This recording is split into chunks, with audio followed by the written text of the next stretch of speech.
Now, in keeping with the lyrics of Warren's tune, we draw our attention to the money changers, the banks.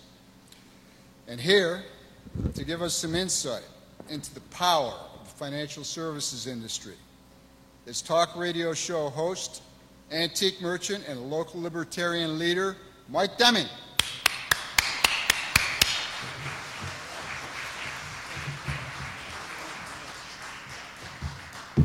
Well, good afternoon, everybody.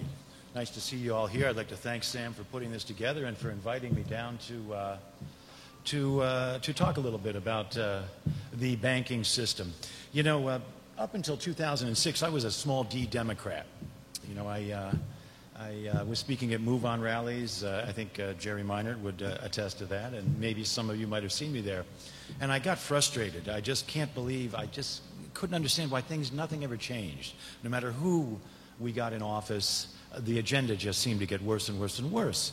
And that was when I became aware, at least myself, that the problem was not one or other of the political parties, nor was it really the capitalist free market system. This was what I was laboring under. That the problem was the state. All right? To me, the problem was the state. And when I use the word state, I'm talking about government. It could be a czar, it could be king. I mean, it's a timeless sort of concept. But you know, just the power of the state, and that is really what we have to get through our heads. You know, I think it's important that we define some terms here, and one of them would be the state. And I'd like to quote Murray Rothbard, who was a libertarian thinker, one of the great men, really, of this country. And he says, "The state is that institution which possesses one or both, almost always both, of the following properties. One, it acquires its income by the physical coercion known as taxation, and it asserts and usually obtains a coerced monopoly of the provision of defense service," that's the police and the courts, "over a given territorial area.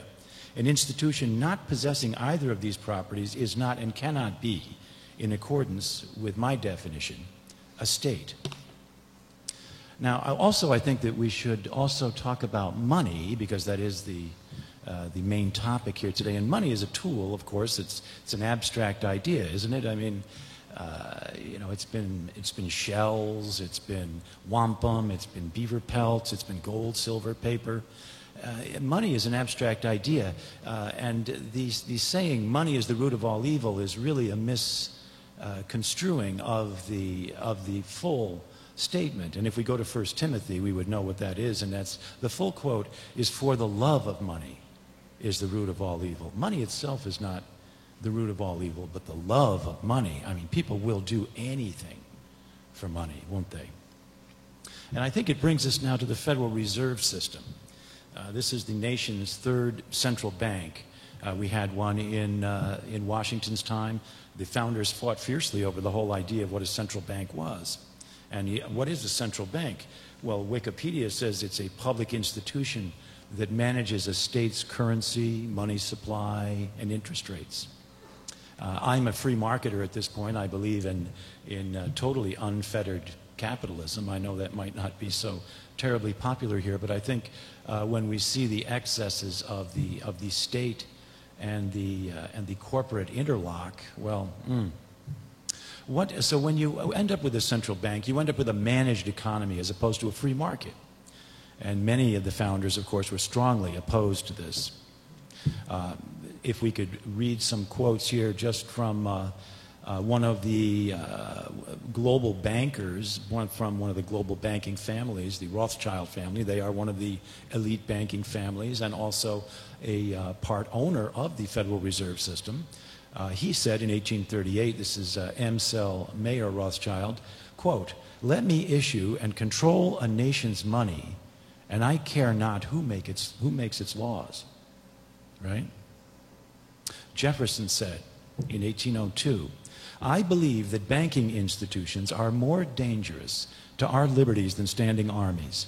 If the American people ever allow private banks to control the issue of their currency, first by inflation, then by deflation, the banks and corporations that will grow up around the banks will deprive the people of all property until their children wake up homeless on the continent their fathers conquered. The issuing power should be taken from the banks and restored to the people to whom it properly belongs. Now, our present Federal Reserve System was put into, it was birthed in 1913, unconstitutionally, on Christmas Eve. There was no one in the Senate and in the House. 4 members of Congress passed it. And what it was created, its dual mandates of the Federal Reserve were, get this, to promote full employment and to protect the value of the dollar. Now, you got to be kidding me. I mean, this is, you know, it is well documented, in fact, that the dollar has lost 98% of its value since 1913. That's a staggering number, and don't believe me, you can go find this out yourself. I urge you to look any of this information up and verify it for yourself. You shouldn't believe just what I'm telling you. Also, all we need to do is look around at our friends and neighbors and know that the unemployment rolls are unbelievably large and growing.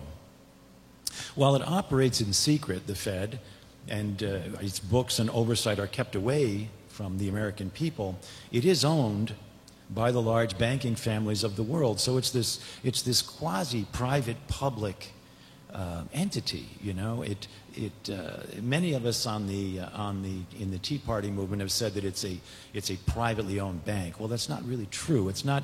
It couldn't exist without the government. You see, it needs the validation of the government. And what do? They create our money for us out of thin air.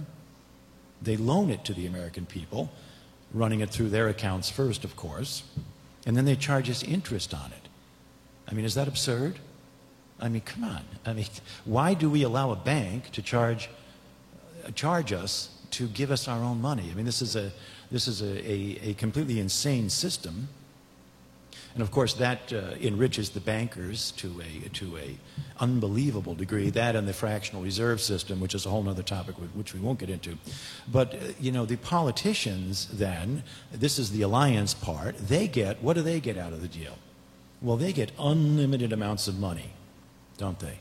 To buy favors, to wage wars, to enrich themselves, to win re-election, to spy on the people. You know, this allows the endless game of kick the can to continue. Now, can you imagine if they came around and said, we want to wage war on Iraq, you owe us $1,500 this year, how quick would that war be over? If every single American citizen had to pay as we went, I mean, it would be over, of course, real quick. Now, this is what has happened here is the banks have become a cartel. All right, let's get a definition of a cartel. A cartel is a formal agreement among competing firms. It is a formal organization where there is a small number of sellers and usually involve homogeneous products. Cartel members may agree on such matters as price fixing, total industry output, market shares, allocation of customers, bid rigging, establishment of common sales agencies, and the division of profits or combination of these. The aim of such collusion, also called the cartel agreement, is to increase individual members' profits by reducing competition. Now that operates in the banking industry. I would suggest to us all, we all are well aware of the corporate problems. We have cartels everywhere. Think pharmaceutical, think Monsanto, think military-industrial complex, think oil, think insurance. This is the interlock that we have now developed. All of these corporations, if they are inside player corporations, have the money that they can be given by the government, right? And what they're doing is basically limiting competition. So this is sort of textbook fascism, I think. That's another word that's bandied around a lot, but really when you look at it, that's what it is. So this is where we really agree, I think, is that we see the problem, right? The corporations have access to all of this money. Well, we have to get the money away from the people. Away from the corporations. We should get back to the Constitution. I heard the good judge talk about the Constitution. I'm in total agreement. The Constitution in Article 1, Section 8, our federal Constitution, limits the power of the federal government to 17 very specific things, none of which has got anything to do with the Department of Energy or Health. It has nothing to do with the Department of Education, the DEA, the DHS, the TSA, the FDA, the FTC. We've got to get the government out of all of that, all right? And that's really what we have to do. We have to get to the Federal Reserve. Really, we should be auditing the Fed. We should know what they're doing with our money. That just makes sense to me. And then really we should abolish the Fed, I think, and go back to a sound money system where we can decide for ourselves what is the value of a dollar. Or perhaps we don't want to trade dollars. Perhaps we want to trade labor, like a barter sort of system. Whatever happens to work. I'm just for freedom all the way. So we need to be abolishing the Fed and abolishing the whole idea of a central banking system. If we don't get the money out of the political system, if we don't just stop funding it, if we don't, you know, these guys have the purse strings, the politicians down there. We have to take that authority away from them. All right, so that's about all I got to say on the issue, and it's ultimately about what the role of government is, friends. And I believe that the role of government is to protect our freedom and to protect our liberty. All right, and so I'd like to thank you all for coming down today, and you take good care of yourselves.